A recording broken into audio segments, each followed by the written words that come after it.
Eh bien, bonjour et bienvenue à la convention annuelle d'Énergie Jeune. Je suis Nora Othmani, je suis bénévole chez Énergie Jeune et je suis également salariée d'Orange. J'ai le plaisir de vous accompagner tout au long de cette convention ce soir. Et au sommaire, nous avons des invités, des témoignages pour vous rendre compte des challenges amenés par la pandémie, des actions entreprises par tous les acteurs engagés dans la réussite des collégiens. Je vous sens prêt à accueillir celui sans qui nous ne serions pas là ce soir. Il est le fondateur, il est le président d'Énergie Jeune. Je vous propose d'accueillir tout de suite Monsieur Philippe Corda. Bonjour, pardon pour cette entrée en scène un peu tardive. Donc, je veux d'abord vous saluer tous, saluer nos bénévoles, nos volontaires en service civique, nos volontaires en mécénat de compétences, nos collaborateurs salariés, bien sûr, tous nos partenaires de l'éducation nationale, que ce soit au niveau du ministère, des rectorats, des établissements scolaires, nos partenaires aussi dans les entreprises, dans les fondations philanthropiques. Et puis, je voudrais saluer aussi tous ceux d'entre vous qui sont des donateurs et des donatrices, parfois pour des toutes petites sommes, et chaque euro compte, ou parfois avec des gestes extrêmement généreux. Ce qui nous réunit, c'est une cause magnifique, c'est une cause qu'on peut exprimer très simplement, c'est la volonté de donner à chaque enfant, quelle que soit son origine sociale, quel que soit le niveau d'études de ses parents, quelle que soit sa couleur de peau, le territoire où il réside, la possibilité d'aimer apprendre pour trouver sa place à l'école aujourd'hui et dans la société demain. Ce qui nous réunit aussi, c'est la confiance dans le progrès et dans la recherche, notamment pour ce qui nous concerne, dans la recherche dans les sciences humaines. Alors, la recherche, notamment en matière d'éducation, c'est absolument fascinant parce qu'à la fois, ça fait tomber plein d'idées reçues et on s'aperçoit qu'il y a plein de choses qu'on fait en tant que parents ou parfois en tant qu'enseignants et qui sont tout à fait contre-productives. Et puis, ça nous apprend plusieurs choses intéressantes. Je voudrais en citer 3 qui sont au cœur de l'action d'Énergie Jeune. D'abord, on s'aperçoit avec la recherche que ce qui va le plus déterminer finalement le succès scolaire d'un enfant, c'est sa réaction face à la difficulté. Et on s'aperçoit que si on arrive à modifier la façon dont un enfant réagit à la difficulté, eh bien, on peut débloquer quelque chose qui permet d'ouvrir de nouvelles perspectives pour l'enfant. Pour vous donner un ordre d'idée, la variance dans ce qu'on appelle l'autodiscipline, la persévérance, c'est 2 fois plus important que la variance dans le quotient intellectuel pour prédéterminer, pour prédire la réussite scolaire d'un enfant. Donc, première idée, c'est qu'on peut aider les élèves à s'épanouir dans leur scolarité si on arrive à les aider à modifier la façon dont ils réagissent à la difficulté. La deuxième chose que nous apprend la recherche, c'est que parfois, tout est une question simplement de déclic. Il suffit parfois de quelques instants pour aider un jeune à modifier sa vision du monde. Par exemple, la recherche montre que si un enfant se rend compte que le cerveau n'est pas quelque chose de figé, mais quelque chose de malléable, d'évolutif, un petit peu comme un muscle qu'on peut renforcer avec l'effort, eh bien, l'enfant, justement, ne va plus réagir de la même façon face à une difficulté. Par exemple, face à une mauvaise note en maths, si je pense que le cerveau, c'est quelque chose qui est figé, je me dis, je suis pas doué, je suis découragé. Si je vois le cerveau un peu comme un muscle, eh bien, si j'ai une mauvaise note en maths, je suis motivé à faire l'effort pour développer non seulement mes connaissances, mais même mes capacités. Et ça prend quelques minutes. Donc, on peut, c'est une des idées reçues que l'on fait tomber, on peut, en quelques minutes, avec toute une classe, provoquer des déclics qui vont modifier la façon dont l'enfant aborde les difficultés. Et puis, la troisième chose aussi, une troisième chose que nous apprend la recherche, c'est que l'adolescent ou le préadolescent, finalement, il est comme l'adulte, il a besoin de construire son autonomie, qu'on reconnaisse son autonomie, et donc il a tendance à résister aux conseils qu'on lui donne. On le sait bien avec les ados, quand on conseille quelque chose à un ado, il a tendance à faire le contraire. Et donc, un des enjeux d'Énergie Jeune, c'est d'arriver au fond à ne pas donner des conseils, surtout ne pas donner des conseils aux élèves, parce que ça n'aurait pas d'efficacité, mais à leur permettre de découvrir eux-mêmes les choses importantes par des histoires vraies dans des vidéos, par des jeux pédagogiques, par des échanges entre élèves, par des réflexions individuelles. Et donc, c'est tout ça sur quoi on travaille avec la pédagogie d'Énergie Jeune. Et puis, la recherche aussi nous permet de vérifier que ce qu'on fait est efficace. Et on a la chance extraordinaire de bénéficier avec Énergie Jeune de l'étude d'impact la plus importante au monde dans notre domaine, et une étude menée par le laboratoire d'évaluation le plus prestigieux du monde sur plus de 20 000 élèves suivis pendant des années en échantillons aléatoires. Et cette étude d'impact, elle démontre de façon irréfutable que notre programme, avec nos sessions très courtes, eh bien, il modifie l'état d'esprit des élèves, leur vision du monde, et qu'il a un impact significatif sur leurs résultats scolaires, ce qui est une reconnaissance absolument extraordinaire qui nous vaut d'être cité en exemple par 2 titulaires du prix Nobel en 2020 dans leur prix Nobel d'économie dans leur dernier ouvrage.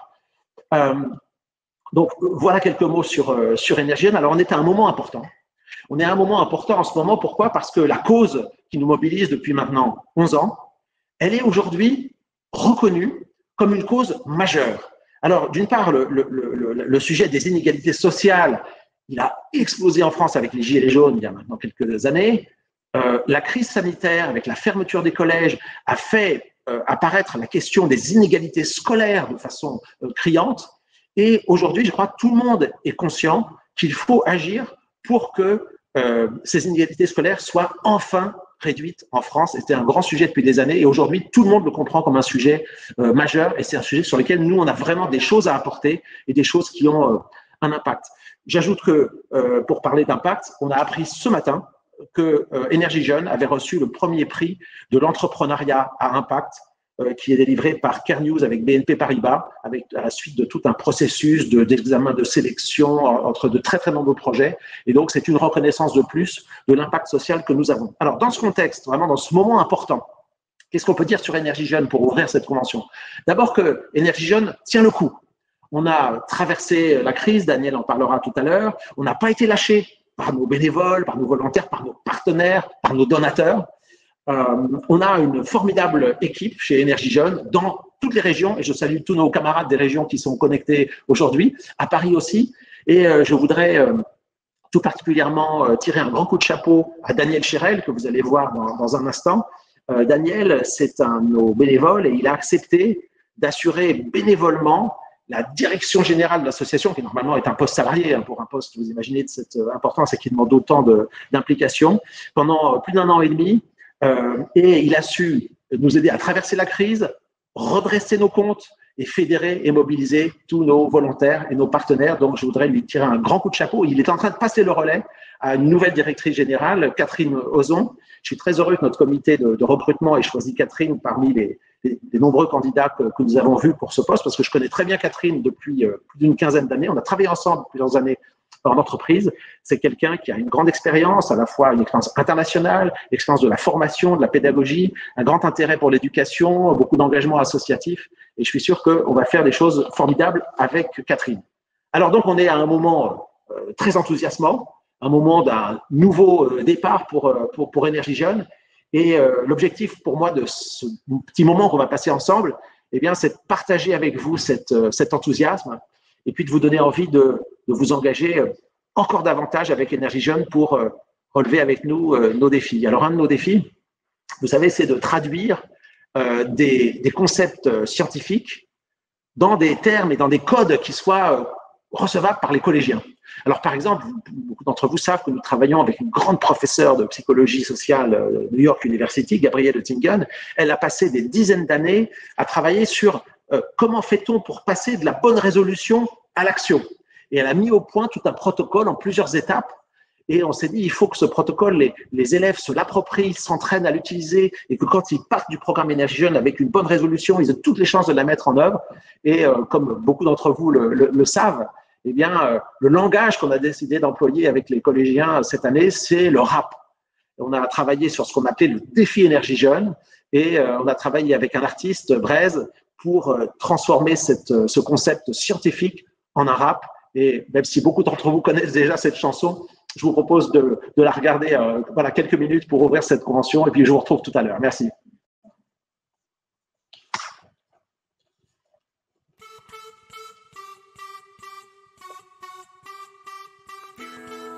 Champion de France de beatbox, finaliste de l'émission The Voice, Braise fusionne le rap avec le hip-hop et l'électro.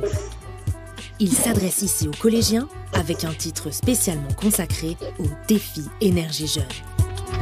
Ok mon pote, Je vais donner 2-3 conseils. Écoute jusqu'au bout, tu verras, ça réveille. Tu veux relever les défis, mais la méthode tu l'as pas. Alors tu restes indécis. 3, 2, 1, on change ça. Subir, stresser, galérer, pourtant c'est terminé. Avec ce petit truc de la maman sera la fierté.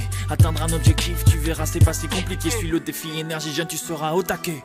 Et si quelque chose me tient à cœur, que ce soit au collège, à la maison ou ailleurs, je suis mes 3 étapes, comme moi je les connais par cœur. Motivation, problème, solution en cœur. Première étape, c'est la motivation. Trouve en toi la force, le courage et l'imagination. Pour ça, imagine-toi comment tu seras quand il sera arrivé. Ferme les yeux, les images viennent, visualise-les. Deuxième étape, repère ton problème. Trop de raisons pour galérer et t'en as peut-être des bonnes, mais c'est pas la peine d'accuser tes profs ou ta daronne. Ce qui t'empêche d'avancer pour l'instant est en toi-même. Et si quelque chose me tient à cœur, que ce soit au collège, à la maison ou ailleurs, je suis mes 3 étapes, comme moi je les connais par cœur. Motivation, problème, solution en cœur. Maintenant que t'es motivé et que t'as trouvé ton problème, la façon de t'en sortir sera toujours la même. Il faut faire face au problème et trouver ta solution. Si t'as capté le son, surtout passe à l'action. Rien n'est fixé, mets-le-toi dans le crâne. Tout le monde peut soulever 100 kilos en suivant le bon programme. L'avenir est entre tes mains, alors pour avancer, pas de je le ferai demain, maintenant à toi de te lancer. Et si quelque chose me tient à cœur, que ce soit au collège, à la maison ou ailleurs, je suis mes 3 étapes, comme moi je les connais par cœur. Motivation, problème, solution en cœur.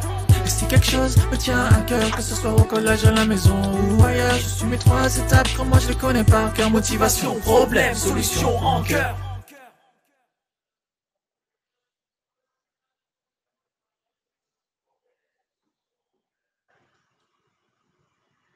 Ah, merci beaucoup et merci déjà d'abord à Philippe pour son introduction énergisante. C'est bien pour ça que ça s'appelle Énergie Jeune. Je crois aussi qu'un des facteurs clés de succès et d'impact d'Énergie Jeune, c'est cette capacité à utiliser les codes de notre jeunesse pour mieux les toucher. Et ce rap de Breizh en est la preuve. Bravo à lui pour cette performance. Alors, nous allons passer à la première séquence de cette convention. Et pour démarrer, je voudrais vous lire quelques lignes. Le principe de la République, c'est de transcender les genres, les âges, les origines sociales, les couleurs de peau, les orientations sexuelles ou les croyances. Cet idéal et cette promesse doivent néanmoins trouver des traductions concrètes pour ne pas demeurer des mots posés sur des mots. Alors ces phrases ne sont pas de moi, bien sûr, mais ceux d'Elisabeth Moreno, notre ministre déléguée en charge de l'égalité entre les femmes et les hommes, de la diversité et de l'égalité des chances. Nous avons l'honneur et le plaisir de la voir avec nous ce soir. Madame la ministre, bonsoir. Bonsoir, Madame Othmani. Merci d'avoir répondu à notre invitation. Nous sommes ravis de vous avoir. Et c'est un plaisir pour moi d'être avec vous. Merci pour votre invitation. Alors, si vous me permettez, pour démarrer, j'aimerais vous poser une question un peu personnelle. Je crois que votre parcours vous permet, plus que quiconque, de savoir que rien n'est joué d'avance. Acceptez-vous de nous décrire la collégienne que vous étiez ou peut-être aussi de nous partager une partie de votre parcours? Bien sûr, avec plaisir. Bien, écoutez, moi, je veux déjà commencer par saluer Madame la rectrice de l'Académie de Lille qui est avec nous, Madame Valérie Cadbouil, et puis saluer l'ensemble des participants, les volontaires, les partenaires d'Énergie Jeune. Et puis, je veux également remercier évidemment Monsieur Philippe Corda pour son invitation. Et je ne peux m'empêcher de faire un coucou amical à Fabienne Dulac. Je sais combien elle est impliquée sur ces sujets et je suis ravie de la retrouver sur cet événement. Alors, pour répondre à votre question, vous savez, moi, je fais partie de ces personnes. D'abord, je ne suis pas née en France. Je suis une enfant d'immigrés. Mes parents sont arrivés en France, j'avais l'âge de 7 ans. Nous sommes arrivés en France suite à un drame familial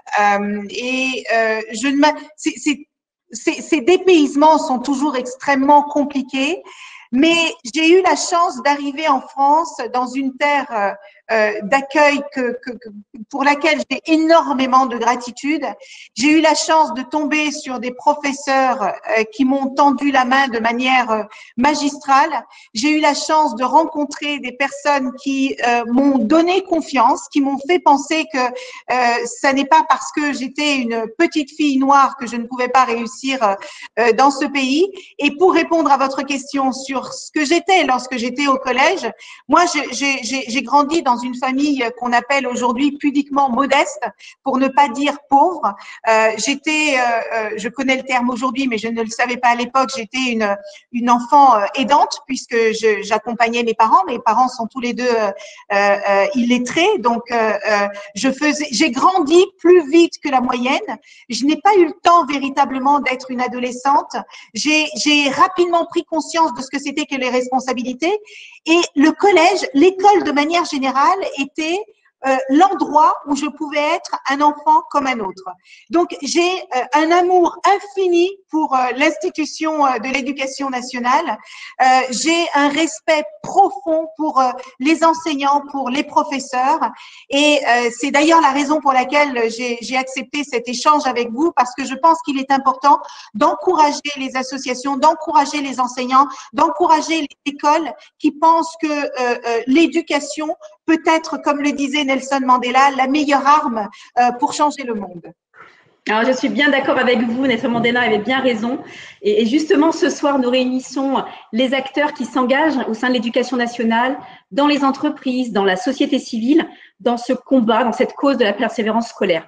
En quoi, selon vous, les associations comme Énergie Jeune ont un rôle à jouer dans cette ambition de permettre à chacun et à chacune, quelle que soit sa différence, de vivre sa vie? Écoutez, moi, je crois que les sujets qui sont les miens, que ce soit l'égalité entre les femmes et les hommes, que ce soit la diversité, que ce soit l'égalité des chances, ne sont pas des sujets que l'État peut porter seul. Je crois que c'est la combinaison, c'est ce que j'appelle le triptyque gagnant, c'est la combinaison des politiques publiques, du travail des associations et l'engagement des entreprises qui peut faire une différence fondamentale. L'État est là pour mettre en place les politiques publiques qui sont souhaitables pour enrayer ces inégalités dans notre société, surtout en ces périodes de crise sanitaire, économique, sociale, sécuritaire, environnementale. Il est important de tendre la main aux personnes qui sont les plus vulnérables. Et on sait que les personnes les plus vulnérables vont encore plus être vulnérabilisées avec cette crise.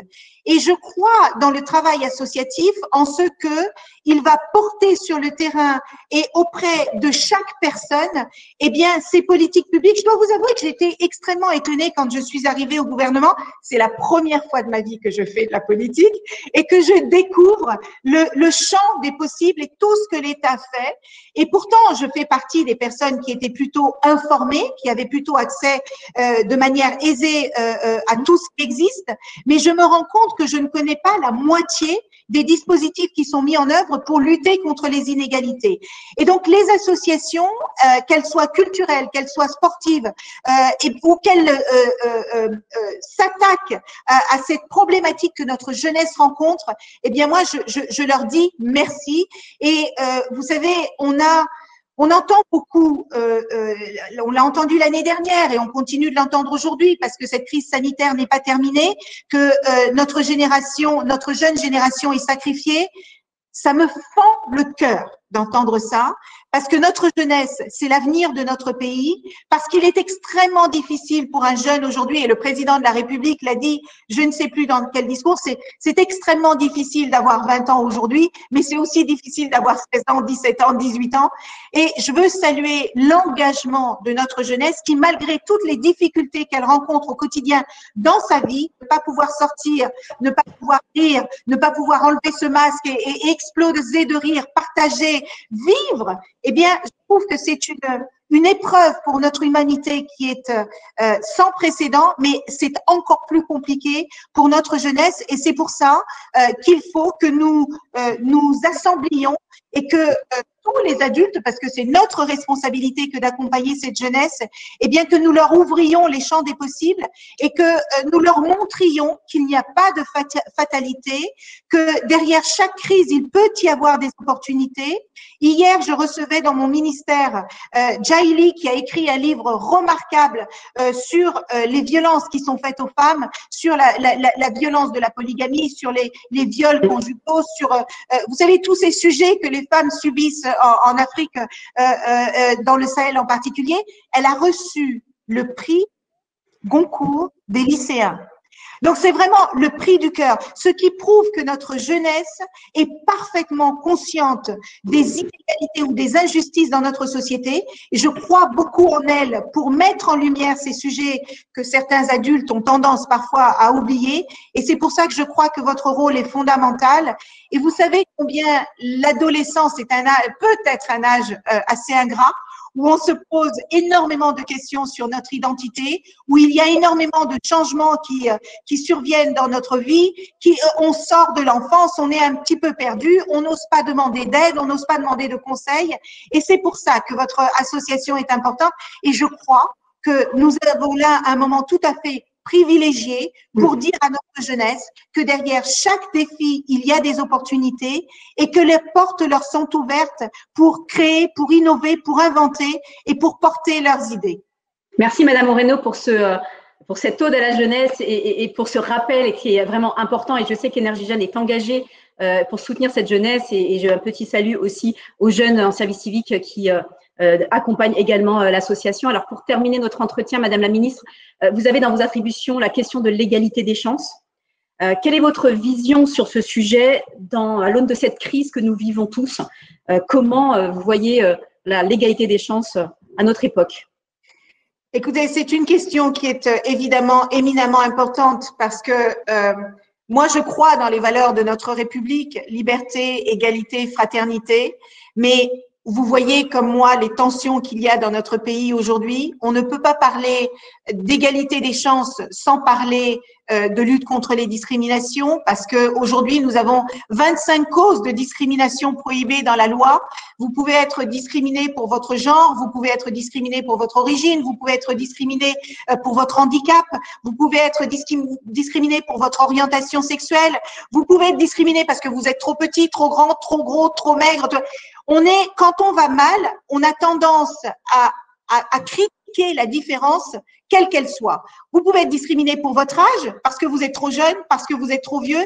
Et je pense qu'il est essentiel de lutter contre ces discriminations parce que elles tuent des vies, elles tuent des rêves, elles tuent les innovations, elles tuent la créativité et elles touchent la dignité humaine.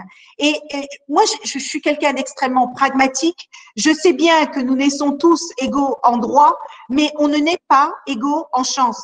Et je pense qu'il est de la responsabilité de l'État que de donner la possibilité à ceux qui sont les plus vulnérables, eh bien leur donner la possibilité de choisir la vie qu'ils souhaitent mener. L'égalité des chances, pour moi, c'est créer les conditions d'une égalité réelle. D'abord entre tous les enfants, parce que vous ne choisissez pas la classe sociale dans laquelle vous naissez, et aussi de faire en sorte que votre milieu social ne soit pas une barrière à votre épanouissement. Le déterminisme social, et je pense en être un exemple vivant de cela, vous pouvez être un enfant d'immigrés né dans une famille pauvre, etc. Et grâce à l'école de la République, vous élevez jusqu'aux responsabilités qui sont les miennes. Et c'est pour ça que je suis tellement attachée aux valeurs de notre pays. Et je pense malheureusement que cette égalité des chances aujourd'hui, c'est une promesse qui n'est pas achevée, comme le disait le président de la République. Et c'est pour ça que tous les ministères aujourd'hui sont engagés sur cette question. Et l'objectif étant que nous ayons une politique transverse, que ça passe par l'éducation, que ça passe par l'emploi, que ça passe par le logement, que sur tous les territoires, que vous vous trouviez dans les quartiers défavorisés, que vous vous trouviez dans les zones rurales ou encore sur les territoires ultramarins, il faut que tout le monde soit embarqué et qu'on ne laisse personne sur le bord de la route. Moi, je veux citer quelques dispositifs. Nora, je crois que vous tapez dans les mains parce qu'il est temps que nous nous arrêtions, mais peut-être juste… Non, je peux vous applaudir aussi, Madame Moreno. Vous le savez, Jean-Michel Blanquer a travaillé ardemment sur le dédoublement des classes dans les zones d'éducation prioritaire. Vous le savez, le président de la République est extrêmement engagé sur la question des cordées de la réussite pour que les jeunes qui ont eu la chance de réussir tendent la main à ceux qui ont davantage de difficultés. L'idée d'accompagner des jeunes dans les devoirs faits, quand vous avez des parents qui ne parlent pas correctement la langue, qui ne savent pas lire, qui ne savent pas écrire, comment voulez-vous qu'un enfant réussisse correctement? Eh bien, le fait que des professeurs les accompagnent dans leurs devoirs, c'est un moyen supplémentaire. Et puis, récemment, Nadia Hay a annoncé la création de 200 cités d'éducation, cités éducatives dans les quartiers prioritaires, là encore, pour que l'éducation nationale, les entreprises et les associations joignent leurs forces en faveur de cette éducation, de cette égalité des chances pour ceux qui en ont eu moins à la naissance. Et je suis, comment vous dire, extrêmement fière. C'est un honneur pour moi d'être dans ce gouvernement, de porter ce sujet qui a été toute ma vie et d'en faire une réalité pour tellement de jeunes. Merci infiniment, Elisabeth Moreno, pour votre engagement, pour votre discours engagé et pour votre énergie aussi. Merci beaucoup de nous avoir consacré ce temps et d'avoir partagé tous ces messages. Sachez que nous serons tous heureux de vous inviter à découvrir plus concrètement notre action sur le terrain. On prend rendez-vous quand vous voulez. Je vous prends au mot, dites-moi quand et on se retrouve. Très bien, le rendez-vous est pris. Merci Madame Moreno. Très bonne soirée à vous. Bonne chance et encore bravo pour votre engagement et ne vous enlisez pas. Vous savez, derrière, à la fin de chaque tunnel, il y a une lumière et vous êtes cette lumière pour tous ces jeunes qui comptent sur vous et je serai à vos côtés pour cela. Merci beaucoup. Merci Madame la Ministre. Bonne soirée. Alors, donc cela a été dit, on l'a rappelé, Philippe l'a rappelé, l'année 2020 nous a tous marqués, encore plus fortement, celles et ceux déjà fragilisés. Les associations jouent un rôle essentiel pour maintenir le lien et soutenir les plus en difficulté. Alors, comment Énergie Jeune fait face à cette période? On va en parler avec Daniel Chérel, qui a exercé bénévolement la direction générale d'Énergie Jeune par intérim, et merci à lui, depuis septembre 2019 jusqu'à la mi-janvier. Alors, avant de discuter avec Daniel, je vous propose de regarder une vidéo qui retrace l'année 2020 et tout ce que Énergie Jeune a lancé.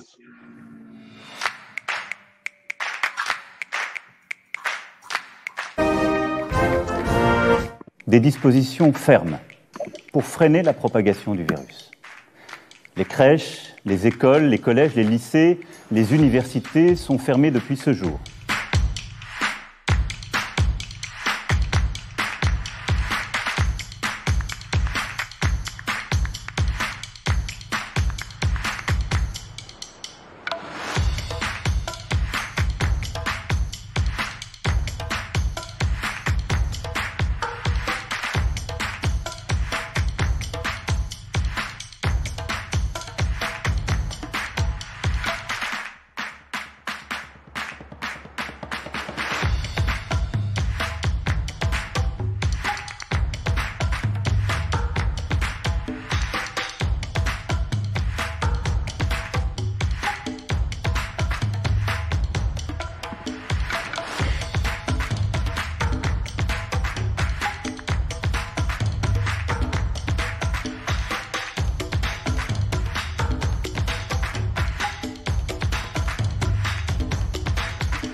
Et voilà, on revient en plateau avec Daniel. Bonjour Daniel.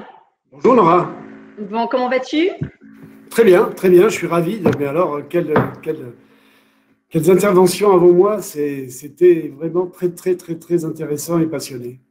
Alors Daniel, à l'annonce du confinement le 13 mars 2020, comment la communauté Énergie Jeune a-t-elle réagi?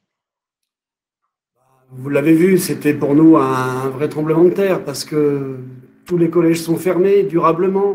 Les équipes en région sont dans l'incapacité d'aller réaliser leur mission auprès des collèges. nous sommes tous isolés chez nous, donc c'est un moment un peu difficile. En plus, les collèges et l'ensemble de nos partenaires subissent de plein fouet cette annonce avec toutes ses conséquences humaines, organisationnelles et économiques. Alors, notre première priorité a été de garder le contact, déjà entre nous, et surtout pour chercher tout de suite à se rendre utile collectivement auprès des collèges en essayant de comprendre comment nous pourrions les aider. Et est-ce que tu peux nous donner des actions concrètes que vous avez menées pendant cette période? Oui, évidemment. Mais alors d'abord, le plus remarquable pour moi, ça a été la formidable mobilisation de toutes et de tous. Nos partenaires, toujours présents, toujours là pour nous aider, pour travailler avec nous, les professeurs, les équipes pédagogiques très investies pour la continuité des cours, et l'ensemble de nos équipes qui n'ont jamais baissé les bras et qui ont continué à travailler ensemble. Alors, rapidement, les régions et l'équipe nationale se sont mobilisées avec une très forte solidarité et des initiatives de groupes de réflexion qui ont permis de travailler sur notre stratégie de développement en période de crise. Alors, on a vu ce que nous avons fait et j'y reviendrai. Mieux comprendre les attentes de nos partenaires et collèges, ce qui nous a permis, par exemple, de créer une newsletter pour nos partenaires qui a d'abord été hebdomadaire pendant les 2 mois du confinement en mars-avril, et puis ensuite qui est devenue mensuelle. Donc, elle a été très appréciée. On a eu des échos très, très positifs. Et puis, ça nous permet de proposer, on en a parlé depuis septembre, des versions spécifiques de ma réussite au collège pour les classes SECPA, qui sont des classes un peu plus difficiles. Donc, il a fallu adapter le programme. Les secondes professionnelles et les CM2, parce que les CM2, c'est vraiment l'année avant d'arriver en 6e, et nos collèges partenaires avaient envie aussi que nous travaillions pour préparer les CM2 à cette arrivée en 6e.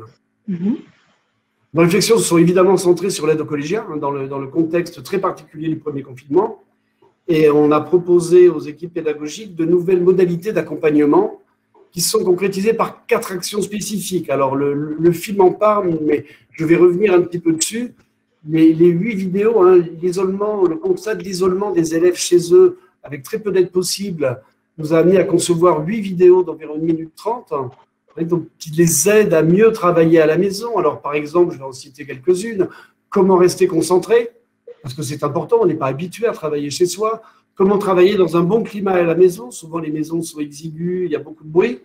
Et voilà, ces vidéos ont été distribuées à nos collèges, qui les ont mis en ligne pour leurs collégiens, et on a eu un nombre important de retours très, très positifs sur cette initiative. Super. Dans le film, on a parlé de réussite virale. C'est important aussi parce que réussite virale, ça nous a permis, avec d'autres associations, de créer des binômes de collégiens et d'étudiants. Ces étudiants, ils les ont aidés à travailler sur une matière. Et en ce qui nous concerne, on a plus de 500 collégiens qui ont été suivis par notre démarche et par notre association. Et je remercie vraiment les responsables opérations et en région qui a été piloté par Ralph et Étienne, parce que ça a été un investissement énorme et quelque chose que nous n'étions pas habitués à faire. Nous avons également mis en place un coaching individuel pour accéder à certains collégiens qui étaient très en difficulté, que nous avaient proposé leurs enseignants. Alors là, avec des réussites assez extraordinaires et des grands moments, et puis des moments plus difficiles, parce que ce n'est pas évident d'arriver à joindre ces collégiens qui étaient vraiment perdus. Et puis, on l'a dit tout à l'heure, mais dans le film, un grand merci à nos entreprises partenaires telles que L'Oréal et EDF et d'autres, qui se sont investis pour nous offrir 600 ordinateurs que nous avons pu donner à des collèges, principalement en Île-de-France, mais aussi en Hauts-de-France et dans le Grand Est, avec des moments touchants. J'ai une anecdote d'Elisabeth à la fin de la distribution dans le collège Paul-et-Loire de Gennevilliers. Une maman a demandé « mais quand est-ce que je vous rends cet ordinateur ?» Et quand on lui a dit qu'il était définitivement pour son enfant, elle s'est mise à pleurer. Donc, c'est des moments touchants, c'est des moments émouvants. Et puis, d'autres collèges ont fait différemment et ont fait des conventions de prêt pour responsabiliser les familles. Donc, vous voyez, il y aura beaucoup d'initiatives, beaucoup de solidarité dans cette période. Merci beaucoup Daniel de nous partager aussi le concret, ce que ça donne concrètement auprès de ces familles et l'histoire que tu viens de nous raconter est très touchante. Moi j'ai eu l'occasion de regarder les vidéos minutes conseils et moi je vous les conseille, vous qui nous regardez, je vous conseille de les regarder parce que même pour nous en tant qu'adultes, elles peuvent être très utiles. J'ai choisi on a choisi avec l'équipe donc vous en montrer une et je suis sûre qu'elle va vous parler à comment peut-on rester en pleine forme dans cette période. Écoutez, je vous propose de la regarder tout de suite. Elle dure un peu plus d'1 minute 30. La Minute Conseil Énergie Jeune. Épisode 1. Comment être en pleine forme pour travailler. L'école à la maison, c'est une expérience nouvelle et j'imagine que ce n'est pas forcément facile pour toi. Alors aujourd'hui, nous te proposons une question. À ton avis, pour travailler efficacement à la maison, est-ce qu'il vaut mieux te mettre au travail? Réponse A. Quand tu en as envie? Réponse B. Quand tu te sens le plus en forme? Réponse C. Toujours à la même heure. Prends un instant pour choisir une réponse. Alors, si tu as répondu A, c'est-à-dire te mettre au travail quand tu en as envie, ce n'est pas la meilleure réponse. Si tu as répondu B, c'est-à-dire te mettre au travail quand tu es le plus en forme, c'est mieux. Mais si tu as répondu C, c'est-à-dire te mettre au travail toujours à la même heure, c'est de loin la meilleure réponse. En effet, les élèves qui parviennent le mieux à être en pleine forme pour travailler font généralement 3 choses. D'abord, ils se couchent si possible toujours à la même heure et de façon à avoir suffisamment de sommeil. D'après les spécialistes, le cerveau nécessite idéalement 10 heures de sommeil quand on est en 6e et en 5e et 9 heures de sommeil en 4e et en 3e. Ensuite, ces élèves se lèvent également toujours à la même heure pour que leur corps et leur cerveau adoptent un rythme régulier. Enfin et surtout, ils se donnent des horaires précis pour travailler le matin et l'après-midi. Toujours les mêmes horaires. Pas besoin de travailler toute la journée, mais pendant leur séance de travail, ces élèves sont totalement concentrés. Et toi, que pourrais-tu faire à partir d'aujourd'hui pour être en pleine forme pour travailler? À toi de décider maintenant. Bon courage et à très vite pour le prochain épisode de la Minute Conseil Énergie Jeune. Et voilà un des nombreux exemples de la façon dont Énergie Jeune s'est réinventée tout au long de ce confinement et de toute l'offre de services qui est proposée par l'association. Alors Daniel, cette année scolaire, elle est donc difficile pour démultiplier votre programme Ma réussite au collège. Voilà, qu'est-ce que tu peux nous en dire? Effectivement, elle a été difficile parce que le 13 mars, nous avons eu un arrêt de nos formations qui a été définitif sur l'année scolaire 2019-2020. Mais heureusement, nous avions déjà bien commencé l'année. Si vous voyez les chiffres, ils parlent d'eux-mêmes en fait. Bon. Moi, ce que je voudrais, c'est qu'on n'oublie pas notre mission principale. Notre mission principale, c'est animer dans le plus grand nombre possible de collèges, principalement dans les zones sensibles, les 12 épisodes de Ma réussite au collège. Alors, début mars, nous avions déjà très, très bien avancé. Nous avions programmé 470 collèges qui devaient nous permettre de faire bénéficier à plus de 115 000 élèves de nos programmes. En fait, nous sommes intervenus réellement dans 440 d'entre eux, donc c'est déjà pas mal. Nous avons donc pu intervenir auprès de 110 600 jeunes, 110 600 élèves, excusez-moi, pour le premier épisode, ce qui correspond à plus de 4 400 classes, un peu moins le deuxième épisode et évidemment un peu plus de 2000 seulement pour le troisième épisode, et tout ceci animé par nos 700 volontaires qui sont restés mobilisés tout le temps du confinement. Voilà, cette année perturbée nous a quand même permis de poursuivre notre mission. Et moi, je veux vraiment remercier tous les volontaires, nos partenaires, les fondations, ainsi que tous les enseignants et équipes de direction formidablement mobilisés sur cette année. Alors, les difficultés sanitaires restent très fortes encore. On a encore quelques risques et on le sait bien tous. Tout reste encore à faire pour l'année 2020-2021, mais je laisserai Catherine en parler. Alors, si tu devais résumer en juste 2 mots, donc ça, c'est ton challenge, Daniel, en 2 mots l'année 2020. 2 mots, c'est facile, c'est extraordinaire, parce que tout ça a été extraordinaire, tout le monde a été extraordinaire, et les événements étaient extraordinaires et très difficiles. Et le deuxième mot, c'est mobiliser, parce que je crois qu'il y a eu une mobilisation de tous. Et puis un troisième mot pour moi qui ai piloté tout ça pendant 1 an et demi, c'est fierté. Bien. Merci beaucoup Daniel pour ton témoignage, pour cette rétrospective de l'année 2020. Je vous propose d'écouter François Guillochet, qui est le chef d'établissement depuis 9 ans. Il est chef d'établissement depuis 9 ans. Aujourd'hui, il est au Collège du Renon à Vonas. Alors, regardez tous Google Maps, mais c'est une commune qui est rurale et qui se trouve entre Mâcon et Bourg-en-Bresse. Et il a la responsabilité de 430 élèves. Alors, je vous propose de l'écouter. Moi, ce que je constate depuis plusieurs années et surtout depuis que je suis au collège, c'est que les élèves comprennent moins la nécessité de l'effort et de l'organisation pour apprendre, pour progresser. Et à ces problèmes de méthode, de routine, s'ajoute, comme on le sait bien, hein, une surexposition aux écrans qui nuit clairement au temps passé à travailler et aussi à se reposer. En fait, les élèves ont vraiment du mal à prendre conscience qu'on ne peut pas faire deux choses à la fois et que le cerveau a également besoin de rythme. Et en cela, j'en parlais avec les intervenants, je pense que les travaux en neurosciences et neuroéducation pourraient être d'un grand apport, car en fait, elles apportent des preuves scientifiques sur le fonctionnement du cerveau et donc sur les méthodes qui sont efficaces et qui ne sont pas vraiment contestables. Le plus déterminant, on le sait bien, dans la réussite des élèves, c'est quand même, bon, évidemment, le travail, mais l'origine sociale et l'aide que peuvent trouver les enfants dans leur famille. La spécificité d'un collège rural, par contre, c'est d'avoir beaucoup plus de difficultés pour trouver des partenaires qui vont venir facilement jusqu'à nous. Et Énergie Jeune est donc l'une des seules associations, le seul partenaire que j'ai pu trouver pour venir jusqu'à nous dans notre petite campagne. L'action d'Énergie Jeune, elle est très positive, très efficace pour aider les élèves à progresser. Et on peut dire que ce sont des séances qui sont complémentaires à celles des professeurs. À la fois les élèves et les professeurs sont très contents des séances qui se passent ici. Et je vois bien que le courant en termes de communication passe parfaitement.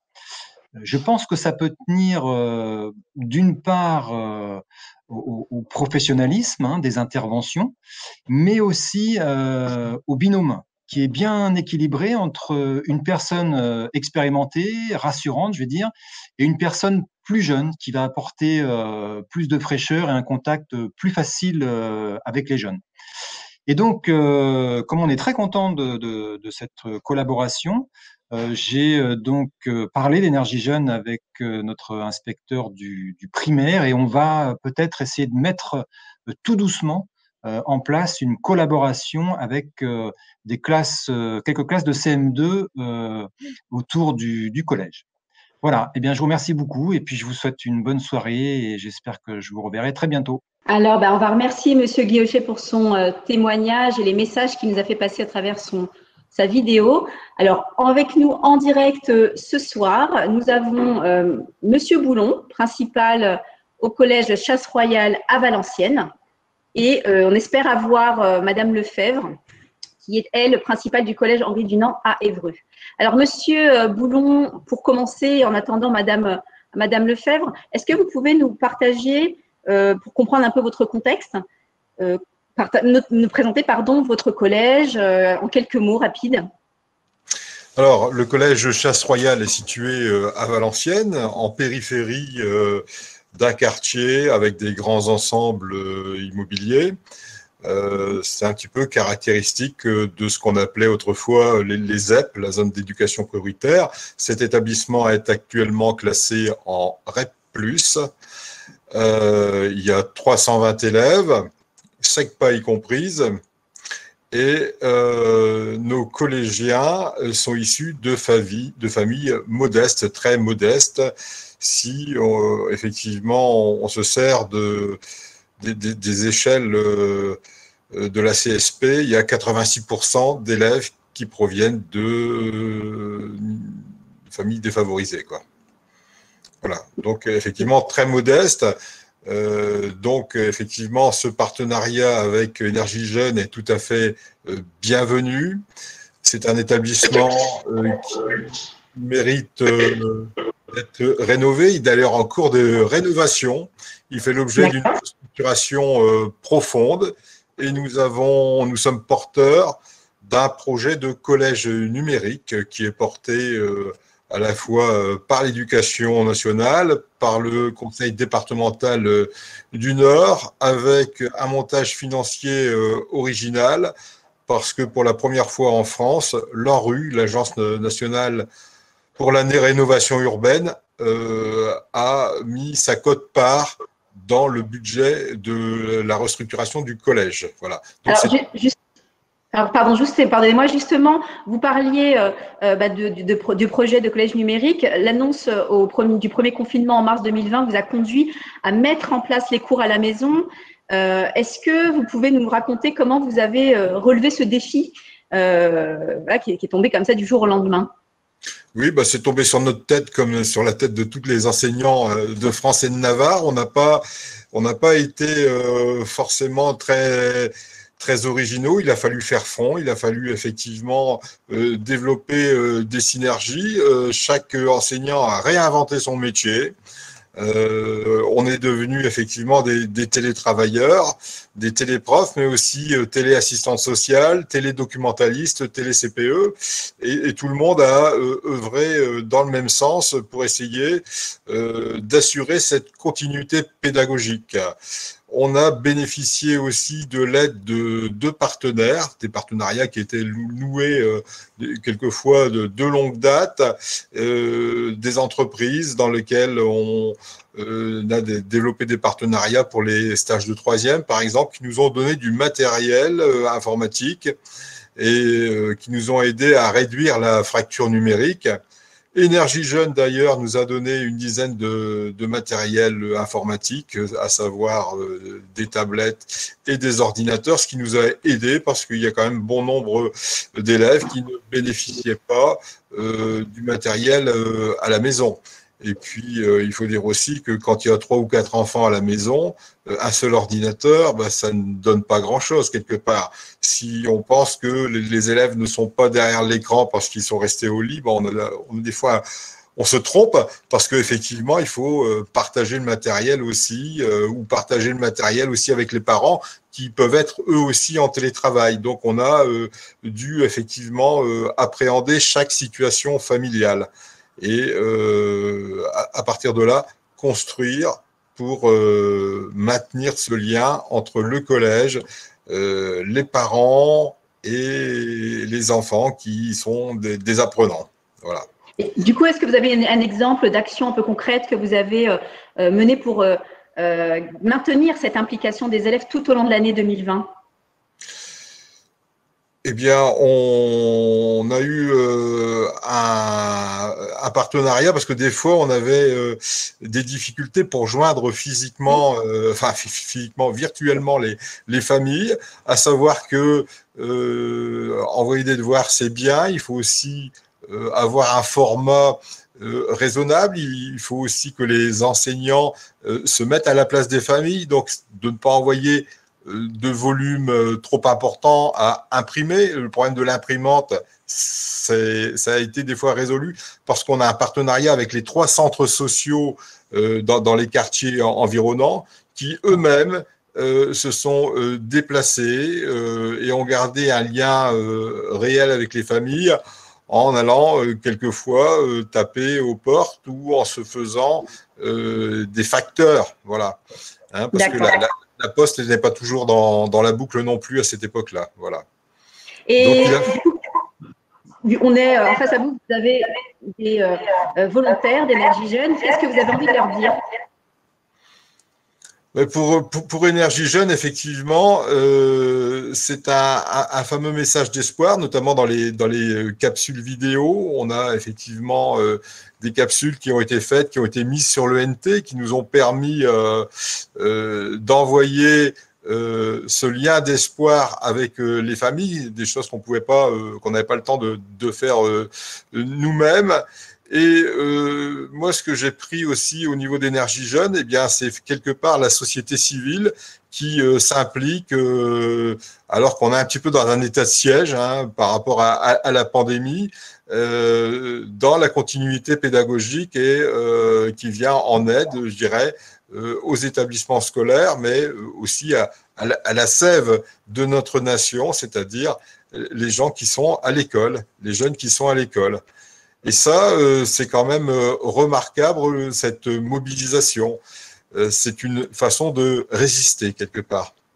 Merci beaucoup, Monsieur Boulon, pour ce témoignage. Malheureusement, nous n'avons pas Madame Lefebvre pour apporter son témoignage, et je pense que ce soit le vôtre ou le sien ou celui de Monsieur Guillauchet, vos propos vont faire écho à la fois à vos collègues qui nous regardent aujourd'hui, mais également à l'ensemble des volontaires qui vous accompagnent, qui accompagnent les collèges de France. Donc, merci pour votre témoignage et très bonne continuation à vous et bon courage pour la fin de cette année scolaire.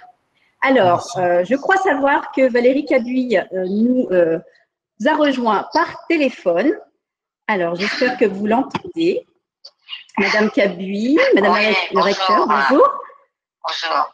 Donc, désolée de ne pas être à l'écran là, voilà, mais je suis avec vous et je vous ai écouté depuis le début. Bon, en tout cas, merci beaucoup pour votre présence. Donc, je vous propose de rentrer dans le vif du sujet tout de suite.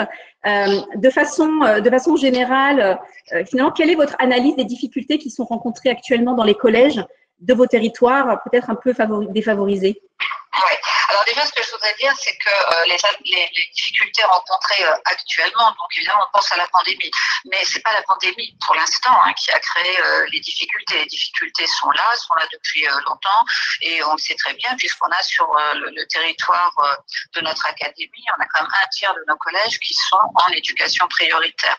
Alors le principal de chasse royale, on parlait de l'indice de position sociale à peu près. Il faut savoir que dans notre académie, on est 10 points en dessous de la distribution sociale en France, et que donc il est de 90 dans notre académie, en REP+, il est de 70, en REP de 79 et en REP de 97. Pourquoi je vous dis ça? C'est parce que voilà, ce sont des chiffres qu'on connaît tous, on sait qu'ils sont là. Et en fait, la pandémie a mis en lumière ces difficultés.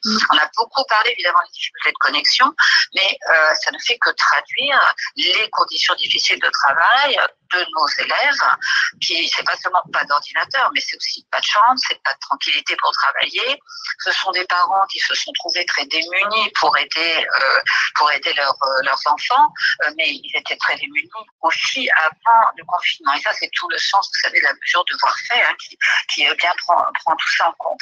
Il y a aussi la cantine. La cantine, on en a un petit peu parlé quand on s'est dit, oui, il faut fermer les cantines, mais il faut bien prendre en compte que la cantine, c'est parfois le seul repas qui est donné à nos enfants. Ce sont aussi les difficultés d'orientation. Je vous ai parlé d'IPS tout à l'heure. En lycée général et technologique, l'IPS moyen est de 100. En lycée professionnel, il est de 75. Ça veut bien dire qu'à un moment, l'orientation est liée aux conditions sociales dans lesquelles évoluent nos élèves. Et évidemment, il est très important de rappeler que le lycée professionnel est une voie d'excellence. La difficulté à se projeter vers des études longues, et là, c'est le rôle des cordées de la réussite qui démarre dès le collège et qui doit donner envie aux jeunes de continuer. Et puis, vraiment beaucoup à la question du rapport aux parents et des questions de conflit de loyauté pour certains jeunes qui ont du mal à se projeter dans l'avenir. Et des questions de mobilité aussi, évidemment, qui sont en plus exacerbées par cette crise. Alors, Madame Cabuy, du coup, dans ces contextes et dans ces conditions, quelles sont vos priorités en tant que recteur d'académie? Alors, on va dire qu'à très, très, très court terme, vous le comprendrez, c'est de sécuriser notre enseignement présentiel, très important pour les élèves, et la restauration scolaire. Ça, c'est du très court terme. Vous en avez entendu parler, bien sûr, comme tout le monde. Après, je crois qu'il faut capitaliser sur le positif qui est issu de cette crise, et la ministre l'a bien dit. Il y a eu, et tout le monde l'a dit, en fait, il y a eu plein de choses positives. Il faut le valoriser, le pérenniser. On a fait plein de choses absolument formidables. Donc, réduire la fracture numérique, ça, c'est important. On a constitué un stock de 3000 ordinateurs dans notre académie avec les conseils départementaux, vous en avez donné, les entreprises en ont donné, donc il faut vraiment sécuriser comme ça cet approvisionnement en matériel numérique pour nos élèves, pour être capable de basculer en mode de confinement total ou partiel de façon très rapide. Mieux utiliser le numérique pour faire évoluer notre pédagogie, et on voit bien que dans les établissements qui sont passés en hybride, vous savez actuellement, qui travaillent en demi-groupe, en présentiel et en hybride dans les lycées, surtout à quelques collèges, mais surtout dans les lycées, finalement, Ça convient très bien à certains élèves et très bien aussi à certains enseignants. On a vu des phénomènes de raccrochage aussi en mode distanciel et ça, il faut qu'on travaille là-dessus. Pourquoi certains élèves reviennent à l'école lorsqu'elle est à distance via l'ordinateur? Ça veut dire quelque chose. De très belles expériences de devoirs faits, de e-devoirs faits. On a vu ça dans le bassin tout Bruy où on a 5 collèges qui se sont mis ensemble pour faire du devoir fait de façon numérique. Tout ça, ça veut dire former nos personnels à cela. Vous avez dit que vous aviez aidé les lycées professionnels. Les lycées professionnels, il faut qu'on avance sur le numérique aussi. On a été très démunis par rapport à ça pendant la crise. Peu d'offres de formation en numérique pour les lycées professionnels. Il faut travailler là. Et puis évidemment, la prévention du décrochage avec eh bien, ça commence par la bienveillance dans la classe. Ça, je sais que c'est vraiment aussi complètement votre terrain. Hein. Et voir que certains élèves ont raccroché durant la période de confinement, eh bien, ça veut dire qu'à un moment, ils se sont peut-être pas sentis très bien dans nos établissements. Ils se sentent mieux à l'extérieur. Ça doit nous faire réfléchir. Donc on doit former nos enseignants autour de tout cela, cultiver l'esprit d'équipe aussi dans nos équipes pédagogiques et renforcer le lien avec l'extérieur. Ça c'est le sens des cités éducatives aussi dont la ministre a parlé. Alors justement, vous parlez de ces partenariats. Comment vous voyez l'action d'associations comme celle qui nous réunit aujourd'hui, comme Énergie Jeune, et quel regard vous portez sur Énergie Jeune pour votre académie? Oui. Alors, l'éducation nationale a fait beaucoup. Elle a été l'ossature pendant la crise. Je dis toujours que l'éducation nationale, avec cette continuité pédagogique, a permis aux élèves de garder la structure. Vous l'avez très bien montré dans votre vidéo. Avoir ne serait-ce que des horaires, c'était quelque chose de très important. Donc, voilà. Mais on ne peut pas tout faire. C'est clair, on ne peut pas tout faire, même si on nous demande toujours beaucoup. On ne peut pas tout faire. On a besoin de nos partenaires. Et encore plus maintenant, parce qu'on sait, la ministre l'a aussi dit, il y a eu un fort impact de la crise sur nos jeunes, à qui on a fait porter beaucoup de choses, on les a dit vecteurs du virus, contaminants, etc. Donc c'est très difficile pour eux de dépasser tout cela. Ils vont devoir vivre avec cela et il faut les aider. Il faut donc vraiment leur délivrer un message de confiance dans l'avenir et de confiance en eux. Et ça, je crois que c'est un peu votre manière de faire pour vous avoir vu travailler dans certaines classes lorsque j'étais dans l'académie d'Amiens. Vous êtes un peu différents des autres dispositifs d'égalité des chances qui sont tous très importants. J'ai parlé de la corde et de la réussite parce que vous arrivez à motiver aussi les élèves qui sont un peu en retrait, vous voyez, ceux qui ne posent pas de problèmes majeurs, pas forcément les détections de talents qui vivent dans des conditions difficiles, mais les jeunes qui sont un petit peu en retrait par rapport à eux-mêmes, qui pourraient glisser vers le décrochage. Et j'avais vu dans vos séances que vous arriviez à embarquer tout le monde finalement dans une dynamique de regard vers l'avenir. Hein. Donc c'est ça, je crois, vraiment que vous apportez. Alors je sais que vous allez aussi vers les lycées professionnels et qu'il y a quelques expériences déjà dans l'académie d'Amiens. On pourrait aussi travailler ensemble des questions de mobilité. Donc on a aussi quelques points d'entrée d'ailleurs intéressants autour des cités éducatives qui font travailler les associations. Et puis, vous savez, quelque chose qui va se déployer dans l'Académie de Lille, à savoir les contrats locaux d'accompagnement, où on va aider des établissements qui sont en situation, qui ne sont pas dans l'éducation prioritaire, mais qui sont en situation difficile, et où là, on aura des crédits pédagogiques pour travailler avec des associations sur des projets précis d'établissement. Donc voilà, je crois qu'on a plein de projets à avoir ensemble et que le message que vous délivrez, l'accompagnement que vous délivrez pour nos jeunes est tout à fait en adéquation avec la politique académique et évidemment la politique au niveau national d'égalité des chances et de donner de l'ambition à nos jeunes. Merci beaucoup, Madame Cabuil.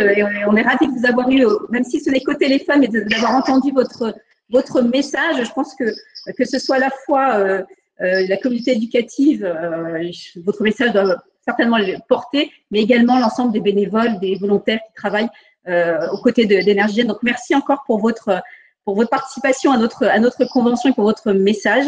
Et très bonne soirée. Continuez et restez bien entendu connectés à notre convention, puisque ce n'est pas terminé. On est encore avec vous pendant quelques minutes. Merci, au revoir.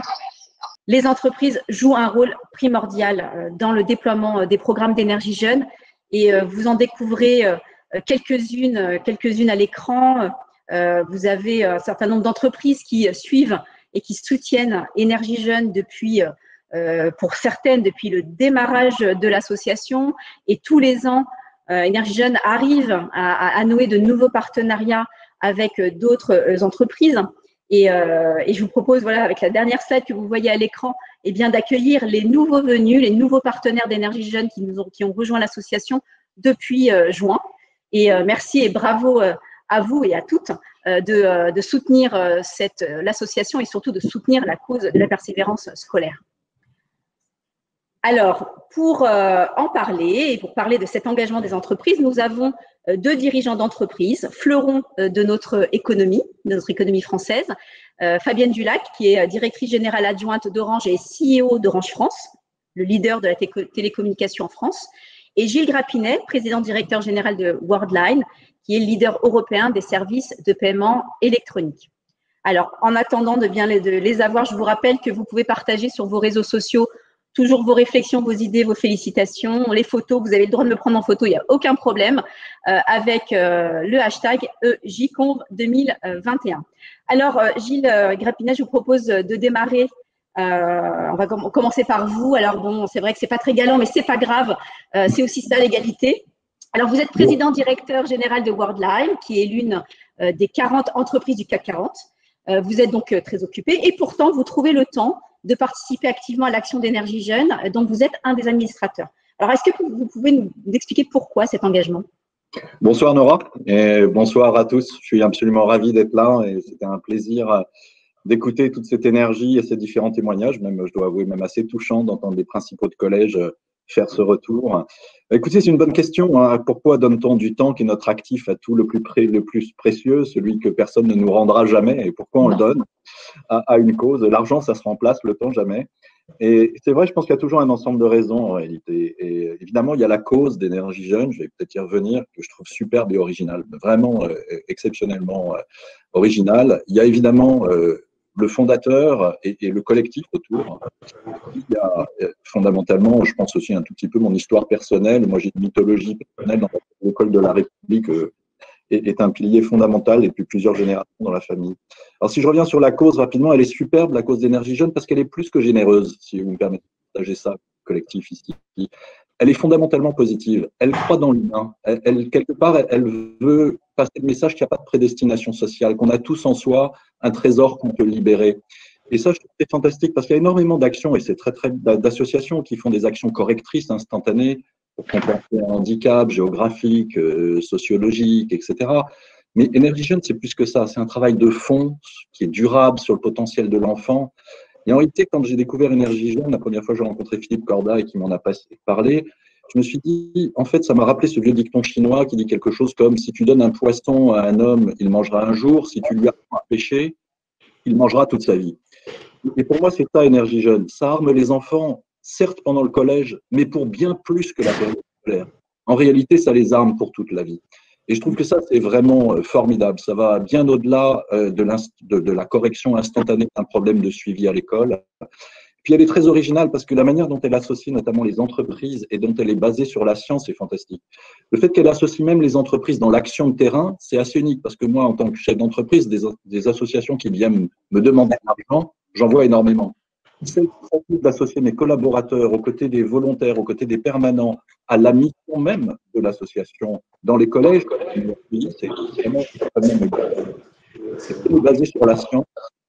Et ça, je trouve que c'est fantastique aussi, parce qu'on sort d'une période curieuse en 2020 où je trouve qu'on a vu dans certains pays ce que c'était que de nier la science, notamment vis-à-vis de la pandémie, et pour avoir le sens de la justesse de ce qu'on fait, là où on va emmener ses collaborateurs, savoir qu'on est basé sur des travaux scientifiques, que ce qu'on fait est juste, est bon et va marcher, eh bien, c'est beaucoup mieux qu'être fondé sur une intuition.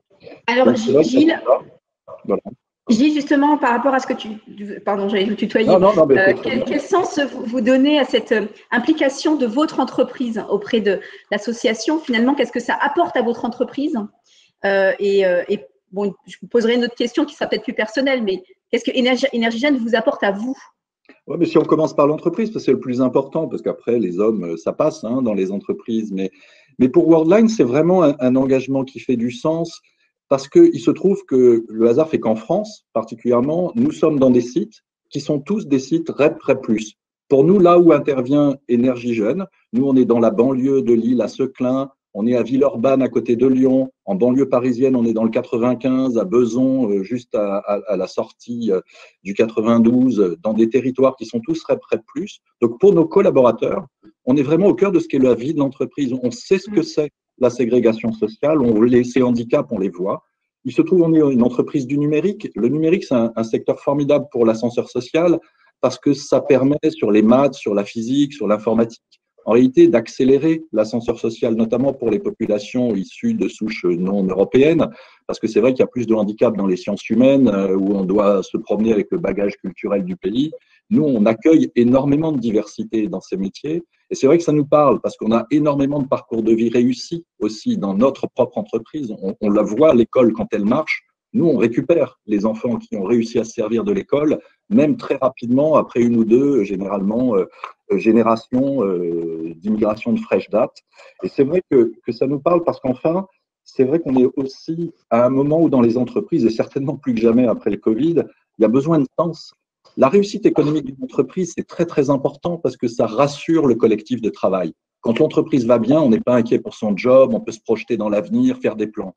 Mais une fois qu'on a sécurisé la réussite économique, on a envie de croire à plus, on a envie de croire à la vision de l'entreprise, on a envie d'être fier de sa boîte, on a envie d'avoir un sentiment d'utilité sociale. On est tous pareils. À la fin, on ne travaille pas que pour sa feuille de paie, même si ça arrive, mais il y a plus dans la vie que ça. Et c'est vrai que ça résonne avec beaucoup de ce que nous sommes, je crois, et j'espère bien qu'on va faire enrichir et développer ce partenariat. Voilà.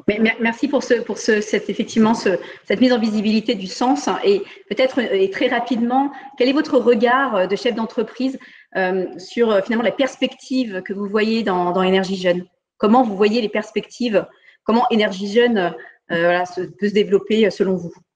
Écoutez, moi, quand j'entends le témoignage des principaux de collège ou même de la rectrice de l'Académie de Lille, je me dis, on a juste envie de faire plus. Parce qu'on sait que ça marche. Alors, on sait aussi qu'il y a beaucoup de conditions à réunir quand on est au conseil d'administration. Ça fait beaucoup partie des débats qu'on a. C'est comment réussir à faire en sorte que la communauté pédagogique soit encore plus demandeuse, comprenne que ce que l'on fait est là vraiment pour les aider à faire leur propre travail et qu'on est vraiment à leur service, autant qu'au service des enfants, pour qu'ils puissent développer le projet pédagogique qu'ils ont dans les collèges. Donc, on a vraiment envie de mobiliser davantage autour de l'association parce que la beauté d'Énergie Jeune, c'est qu'elle est basée sur la science. Mais en plus, son modèle, comme vous le savez, est scalable. On peut le mettre à l'échelle. On peut faire beaucoup plus que ce qu'on a vu dans les chiffres de l'année dernière. Il suffit d'avoir les moyens financiers, d'emmener plus de sponsors, plus d'entreprises et d'amener plus de collèges. Donc, on a juste envie de faire plus.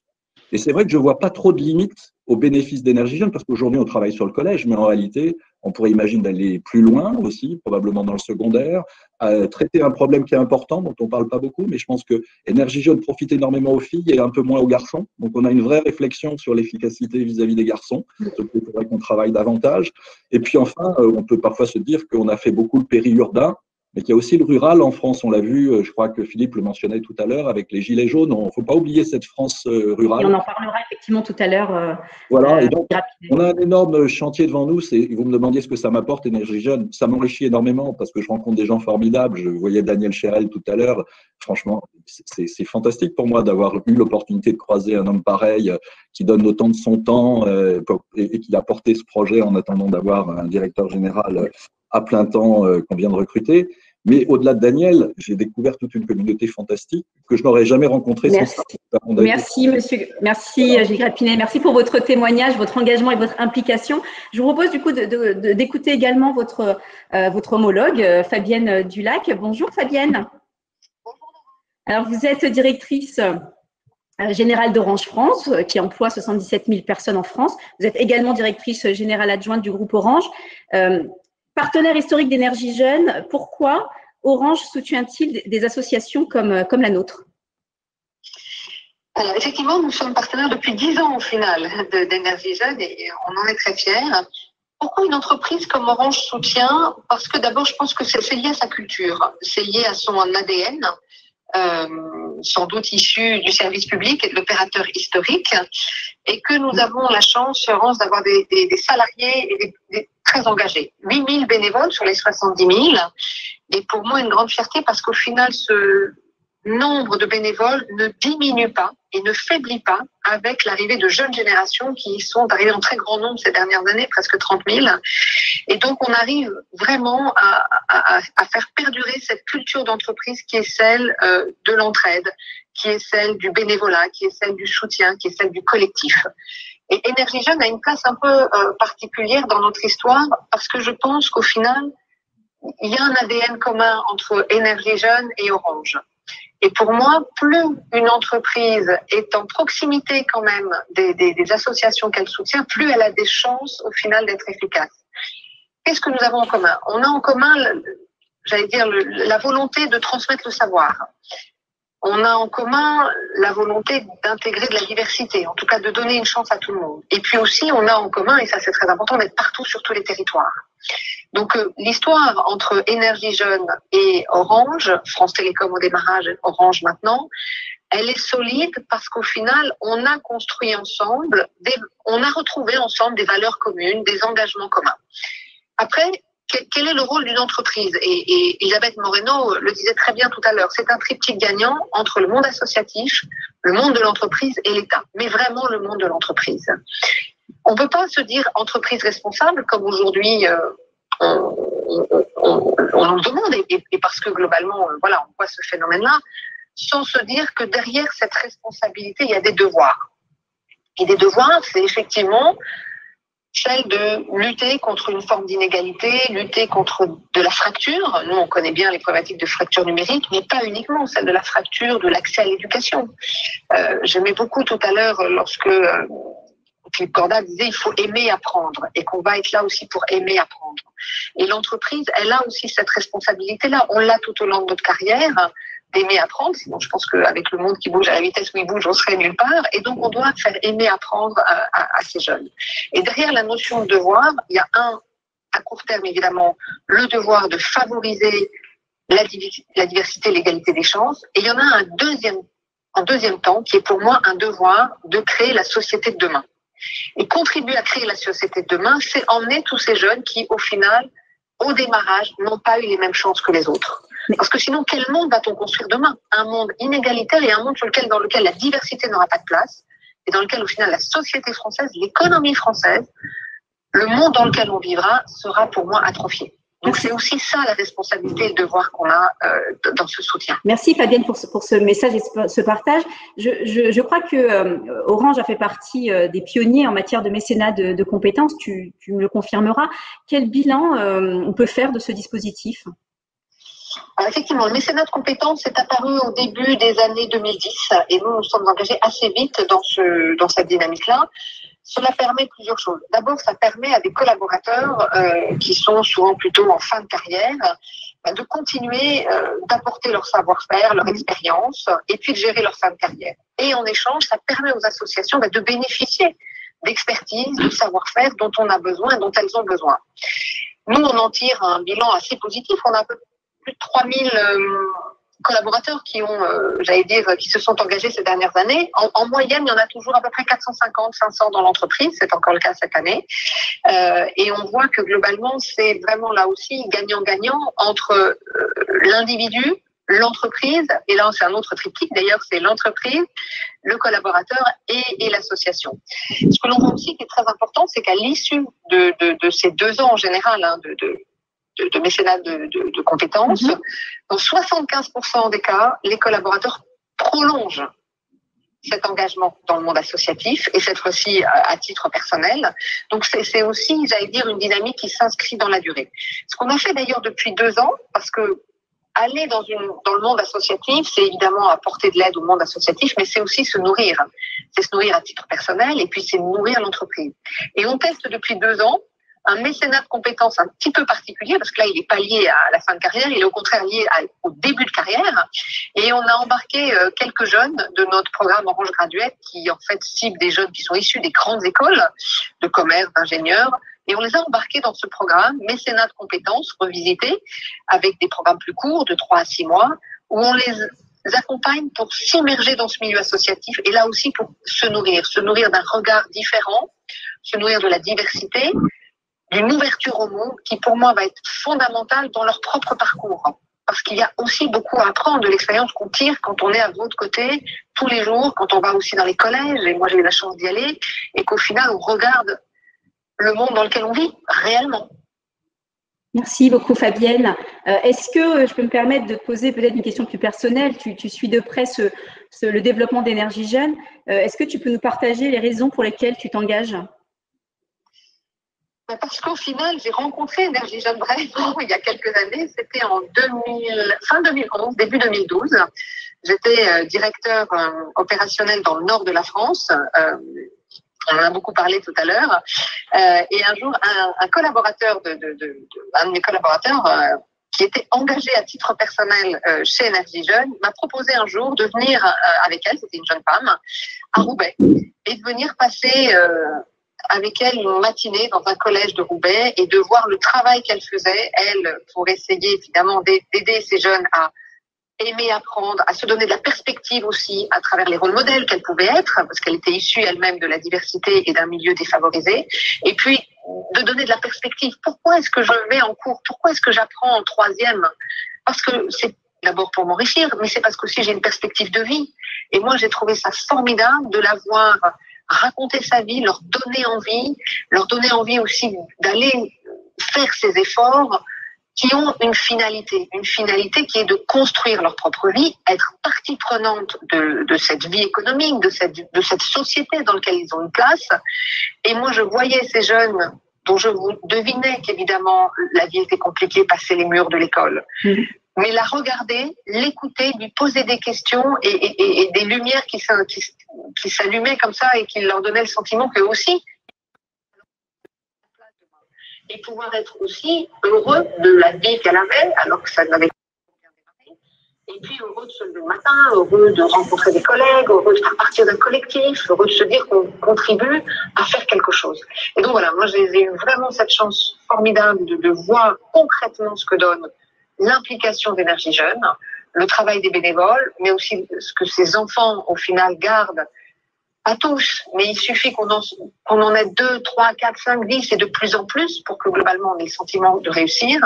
Et donc ça m'a donné envie toutes ces années de soutenir Énergie Jeune à titre, j'allais dire, en tant qu'entreprise et de maintenir le soutien d'Orange France et puis aussi d'accompagner certains dirigeants, cadres, directeurs, collaborateurs qui, lorsqu'ils partent, qu'ils me demandent des conseils pour savoir ce qu'ils peuvent faire, leur dire allez sur le terrain, allez voir les associations, allez voir Énergie Jeune. Il y en a quelques-uns qui sont derrière l'écran ou à côté de l'écran et à qui que j'ai mis en contact parce que voilà, c'est aussi le rôle, j'allais dire, à la fois collectif et individuel de créer ces liens pour qu'au final, cette histoire se construise. Merci Fabienne. Rapproche le monde de l'éducation et le monde de l'entreprise. Merci Fabienne pour ce sponsoring, ce sponsorship. Effectivement, ils se reconnaîtront, ceux qui ont été accompagnés vers Énergie Jeune. Donc, merci Fabienne pour ce partage. Merci de ton engagement. Merci à vous surtout. Merci de l'engagement d'Orange. Et bon, comme je suis une des salariées d'Orange, je peux témoigner et décrire que ce que tu dis, on le vit à l'intérieur. Et c'est aussi l'occasion pour moi de saluer tous ceux qui s'engagent à travers des programmes groupes ou des programmes des pays et bien également via la Fondation Orange. Merci pour vos témoignages, Gilles. Merci pour votre témoignage également, Fabienne. Et écoutez, je vous remercie et bravo à vous de donner de l'impulsion dans vos organisations pour qu'elles impactent en positif la vie de nos jeunes. Alors, on a vu avec Daniel qu'Énergie Jeune a un bilan solide, qu'elle accompagne efficacement les communautés éducatives, comme en ont témoigné Madame le recteur de la région académique de Lille, également nos 3 chefs d'établissement, témoins du jour. Énergie Jeune a également le soutien des institutions, de grandes entreprises. Et finalement, comment Énergie Jeune est prête à relever les défis de l'année 2021. Donc, je vous propose d'accueillir Catherine Ozon, la nouvelle directrice générale d'Énergie Jeune. Et elle sera rejointe quelques minutes plus tard par Philippe Corda pour développer un de nos sujets. Catherine, bonsoir. Bonsoir Nora. Alors, merci de me demander ce qui va se passer dans les perspectives et je vais commencer par donner quelques chiffres sur l'année 2020-2021 parce que 2020-2021, ça reste malgré tout une année qui est très perturbée par la pandémie, mais on maintient un objectif ambitieux et on espère à la fin de cette année scolaire avoir touché 100 000 élèves, sachant que pour toucher ces 100 000 élèves, nous sommes parvenus à former 650 bénévoles qui sont actifs sur le terrain, ce qui nous permettra, si tout va bien, si le contexte reste ce qu'il est, eh bien d'animer 12 000 sessions sur l'année 2020-2021, ce qui est extrêmement ambitieux comme résultat dans la mesure où ça représenterait 20% de plus de sessions que ce qu'on a eu la possibilité d'animer l'année dernière, bien sûr parce que cette année, on espère pouvoir animer notre fameux 3e épisode et emmener ma réussite au collège au bout dans le plus grand nombre possible de collèges. Alors, j'en profite pour remercier chaleureusement d'abord toutes les équipes des principaux de collèges et les équipes éducatives qui aujourd'hui nous accueillent parce qu'on est sur une période extrêmement chargée en termes d'animation de session. Bien sûr, je remercie tous les enseignants, tous nos volontaires qui aujourd'hui sont extrêmement chargés. Certains de nos volontaires ne peuvent pas, vu la situation, intervenir, donc d'autres les remplacent et ça, c'est magnifique et merci pour cet engagement. Et puis, comme vous le savez, on est en train de récupérer le retard qu'on avait pris en novembre. On y arrive, on va y arriver. Donc voilà, on reste complètement mobilisés et on touchera 100 000 collégiens et 12 000 sessions seront animées, je l'espère, à la fin de cette année scolaire. Je vais finir juste par un petit aparté sur Boule d'énergie, qui reste une proposition d'énergie jeune, mais qui, bien sûr, dans le contexte, est peu demandée. Mais cette comédie musicale éducative, nous continuerons à la proposer et nous la reproposerons bien sûr largement dès l'année prochaine, je l'espère. Voilà, donc ça c'est pour ce qu'on va réussir à faire cette année. Alors justement, Daniel tout à l'heure parlait à quel point vous étiez toujours très actifs, très mobilisés, malgré la pandémie. Je sais que vous travaillez aussi sur des dossiers de fonds qui visent à soutenir les collégiens en zone moins favorisée. Peux-tu décrire très brièvement ces projets et finalement comment ils vont impacter les bénéficiaires que sont les collégiens? Alors effectivement, on a 2 grands dossiers de fonds. Ce qui est intéressant, c'est que je suis contente parce que ça reprend les grands messages qui ont été passés par nos invités de prestige, que ce soit les invités des grandes entreprises qui nous soutiennent ou Madame le ministre et les personnels de l'éducation. Le premier, c'est effectivement comment peut-on intervenir en zone rurale aujourd'hui avec l'énergie, que les marqueurs de l'inégalité scolaire apparaissent au même titre qu'ailleurs dans le monde rural et on a une forte demande. Ce qui me permet de dire ça, c'est qu'on a déjà mené quelques expérimentations et une version spécifique pour les collèges ruraux existe déjà aujourd'hui avec des modifications légères par rapport au programme Ma réussite au collège et on sait qu'ils sont particulièrement bien accueillis par les responsables, les principaux de collège. Donc, ce que l'on souhaite faire, c'est continuer et avoir une approche spécifique de la ruralité. Donc, il y a un pilote qui est en train de se jouer grâce au soutien de la Fondation EDF sur les régions Bretagne et Occitanie. Et donc, ce projet pilote devrait nous permettre en 2021-2022 de toucher 2000 collégiens supplémentaires avec un programme adapté dans la forme et dans le fond pour les environnements dits de villes ou de zones plus reculées, donc ce qu'on peut qualifier de ruraux. Voilà, alors, donc ça c'est effectivement ce qu'on est en train de mener avec la Fondation EDF. On a une autre problématique dans l'accès aux collèges ruraux et c'était assez bien signalé par les 2 principaux qui nous ont parlé de leur situation, c'est l'accès à ces collèges est rendu plus difficile. Ça peut générer des frais de déplacement plus importants. C'est plus difficile aussi d'accéder à des volontaires et c'est plus difficile pour nos volontaires actuels d'accéder à ces zones reculées. Donc, pour répondre à ça, on a actuellement une mission qui est lancée, c'est Agnès Michou qui s'occupe de ça, avec le cabinet Interaction qui intervient bénévolement, je tiens à le souligner sur cette mission, et qui va nous permettre de voir la cartographie des collèges ruraux dans lesquels on pourrait intervenir et de commencer à travailler sur un modèle économique. Et puis, bien sûr, j'espère qu'on trouvera des partenaires nous aider à financer ce développement sur les zones rurales. Voilà, donc le premier grand projet de fonds, c'est l'accès aux collèges ruraux. Le deuxième, c'est l'animation de notre communauté éducative. Plus succinctement sur le deuxième projet. Oui, on a aujourd'hui une très bonne relation avec la communauté éducative. Elle n'est pas assez mise en avant. On souhaite leur donner plus la parole. On a un grand projet de fonds en termes de communication, de relations et d'animation de communauté éducative entre Énergie Jeunes et les enseignants. Donc, ce projet est amené à agir sur la durée. Donc, c'est un projet de longue haleine. Fabrice Barjot s'en occupe et on travaille énormément là-dessus pour être un support et être encore plus efficace dans le soutien qu'on peut donner aux équipes enseignantes en fait dans les collèges. Voilà, donc ça, c'est on souhaite beaucoup de courage à Fabrice et Agnès sur ces projets-là et on sait qu'ils en ont et qu'ils ont de l'énergie à revendre. Alors là, tu viens de nous parler de projets de fonds qui vont répondre à des enjeux structurels. Et je sais que vous en avez déjà. Est-ce que tu peux nous en parler d'eux? Et je sais que oui, alors, très rapidement, en fait, à court terme, on a bien sûr un sujet de devoir fait, je pense, part de l'éducation nationale.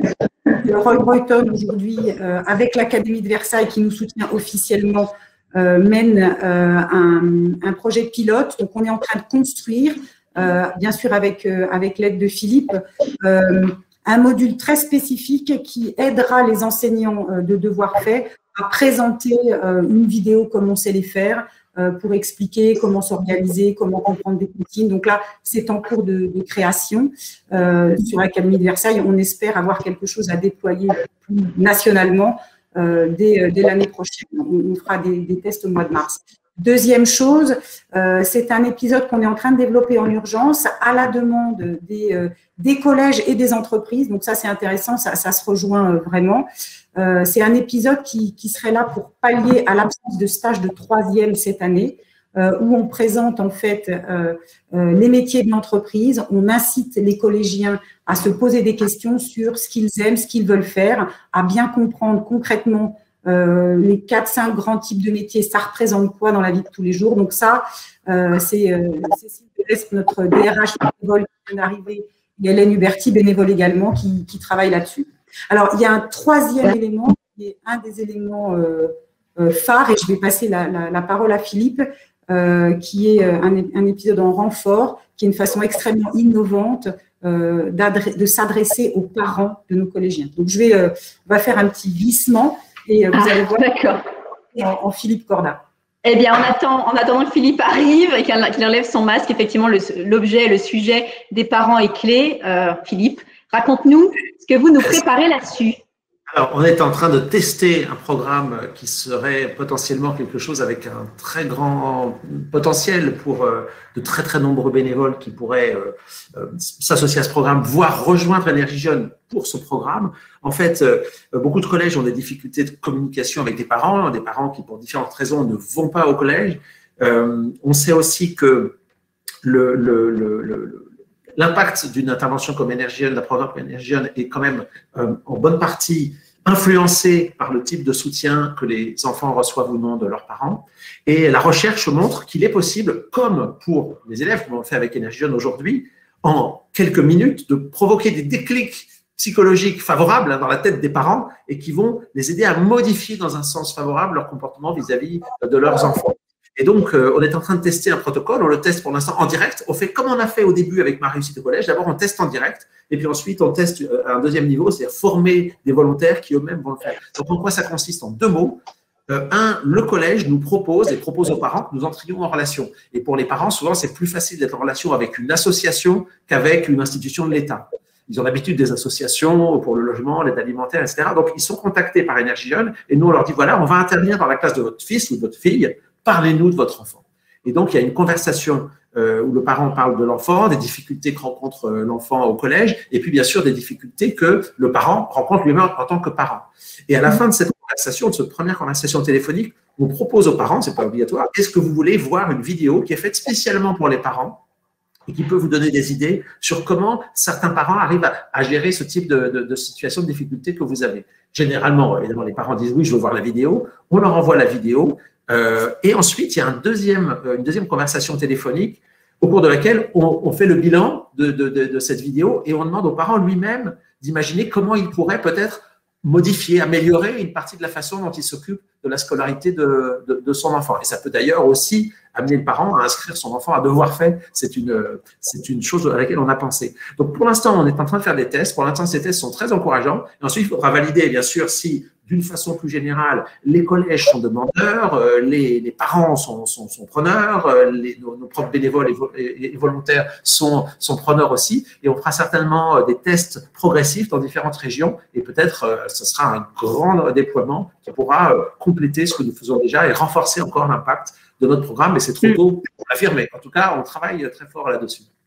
En tout cas, vous ne manquez pas d'ambition puisque vous attaquez à des vrais sujets et avec voilà, quelques solutions en test. Et ce côté test and learn est aussi une de vos qualités, j'ai envie de dire, une des qualités d'Énergie Jeune. Donc, merci Catherine et merci Philippe de nous avoir partagé les perspectives pour faire face aux enjeux de l'année 2021.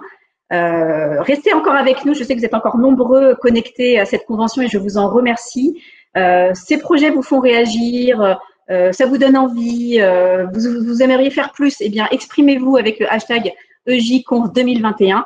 On regarde les réseaux sociaux. Je vois que vous réagissez et je vous en remercie. Alors, vous voyez, chez Énergie Jeune, on ne manque pas d'énergie, ni cette année, mais même depuis les démarrages. On relève les défis de la persévérance scolaire. Et vous savez, cette énergie, on va aussi la puiser, aussi la chercher chez nos volontaires. Et je vous propose de les retrouver en images. On vous a préparé un petit spot grâce à eux. Regardez.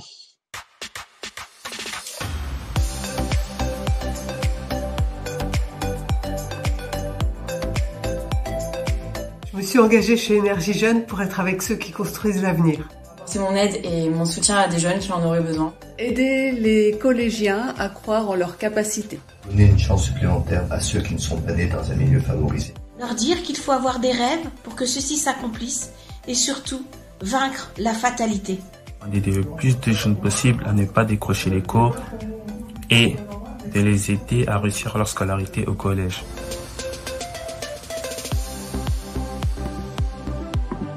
Propre vie scolaire chaotique s'est stabilisée dès que j'ai eu envie d'apprendre.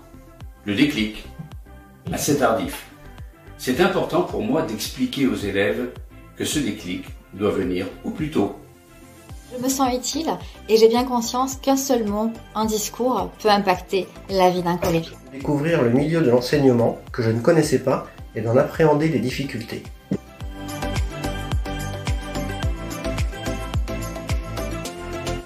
La classe a réagi dans toute sa diversité. On demande aux élèves ce qu'ils ont pensé et ils ont dit qu'ils adoraient Énergie Jeune, qu'ils avaient hâte qu'on revienne et que les animateurs étaient top. Une collégienne qui est venue me trouver et qui m'a dit « Madame, c'est trop bien le métier que vous faites ». Où un élève m'a donné un surnom et où s'est établie toute la complicité avec l'ensemble de la classe. J'ai vu le visage des élèves s'éclairer et leur sourire en disait long sur leur plaisir de nous rencontrer et d'échanger avec nous.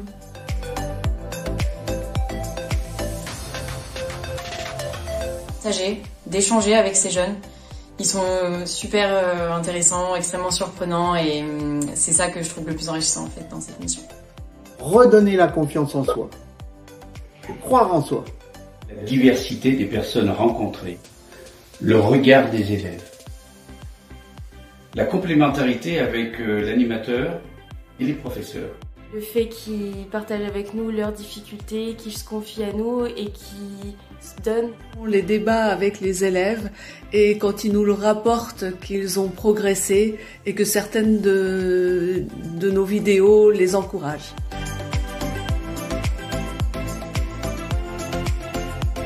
Et envie, enthousiasme, engagement. Entraide, diversité, transmission. Engagement, entraide, solidarité. Motivation, encouragement, positivité, bienveillance et bien sûr, réussite. Envie, joie, enthousiasme, fierté, confiance en soi.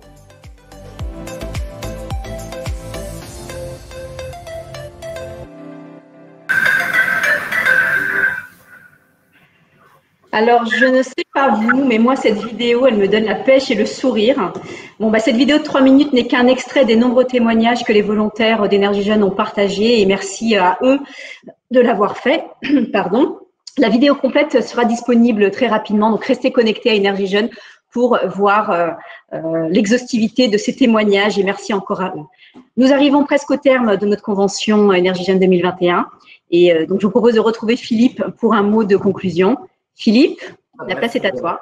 C'est très bref, je vais être très bref. Non, je vais d'abord remercier d'abord nos grands invités. Je suis très honoré d'avoir pu réunir à la fois Elisabeth Moreno, Valérie Cabuil, Fabienne Dulac, Gilles Grapinet, et puis messieurs Guilochet et Boulon, c'est des VIP aussi pour nous. Les chefs d'établissement, c'est aussi important que les ministres ou les PDG. Donc merci en tout cas à eux d'avoir pris de leur temps pour cette convention. Merci à tous les volontaires, les partenaires, les donateurs qui ont participé à cette convention. Et puis merci aussi aux personnes qui ont aidé à la préparation, je pense à Candice, à Fabrice, à Daniel, à Catherine. Et puis, je voudrais dire un mot particulier pour toi, Nora, parce que, donc je m'adresse à tous là. Nora, beaucoup, vous la connaissez parce que vous l'avez vue dans une vidéo qui a été projetée à des dizaines de milliers d'élèves de 5e déjà. Nora, c'est une bénévole d'Énergie Jeune depuis le tout début et je me rappelle très bien, Nora, quand tu avais participé à une journée d'accueil de nouveaux volontaires chez Énergie Jeune, et c'était à l'occasion du déjeuner, dans des discussions où chacun parlait un peu de son enfance, et j'avais compris que typiquement, tu nous expliquais que tu venais des mêmes collèges que ceux dans lesquels on intervenait, et j'avais été touché par ton histoire, ton père qui était ouvrier maçon, qui était devenu handicapé après un accident du travail, ta mère pour qui tu as tellement d'admiration et de gratitude, qui a appris le français, qui a fait des ménages pour que vous puissiez manger, même si ce n'est pas toujours évident de pouvoir manger et de pouvoir faire des études. Et puis, cette façon dont tu as découvert toi-même le goût d'apprendre. Tu as appris à aimer apprendre au collège, en 4e, à l'occasion d'un exposé sur Nelson Mandela. Tu as découvert que c'était possible de progresser, de s'accrocher à travers des camarades qui ont été des modèles pour toi. Et puis, tu as eu cette fantastique motivation, non pas spécialement d'acquérir une position sociale ou des diplômes ou je ne sais quoi, mais de pouvoir rendre à ta mère un peu de ce qu'elle t'avait donné et aider aussi ta famille, ton petit frère. Et aussi, je me rappelle que tu avais cette motivation, quand tu étais petite, tu nous expliquais ça, ce rêve un jour de présenter le journal télévisé. Alors, ce que tu n'as pas encore fait, mais tu as présenté la Convention Énergie Jeune, c'est encore mieux qu'un journal télévisé. Et puis, on a compris que tu faisais dans une entreprise un très beau job dans lequel tu t'épanouis. Et ton exemple, comme tu le sais, donc, il sert d'inspiration pour des dizaines de milliers de gamins. Donc, tu es un peu notre Marianne. Dans les mairies, il y a Marianne. Nous, chez Énergie Jeune, on devrait avoir une grande photo de Nora. Donc là, tu incarnes vraiment les valeurs d'Énergie Jeune et je suis extrêmement content et fier que tu aies pu animer la convention aujourd'hui. Alors, vous savez tous, Énergie Jeune, c'est vraiment une fabuleuse aventure humaine. C'est une aventure qui a embarqué depuis 11 ans, là, finalement, des milliers de bénévoles, des milliers de principaux adjoints, CPE, des dizaines de milliers de professeurs qui ont accueilli Énergie Jeune déjà dans leur classe, des centaines de milliers d'enfants qui, à un moment ou un autre, ont eu Énergie Jeune. Et on a maintenant, vous le savez peut-être, chez Énergie Jeune, notamment en service civique, des jeunes femmes, des jeunes hommes qui ont découvert Énergie Jeune quand ils étaient collégiens et qui aujourd'hui terminent leurs études et veulent à leur tour participer à Énergie Jeune.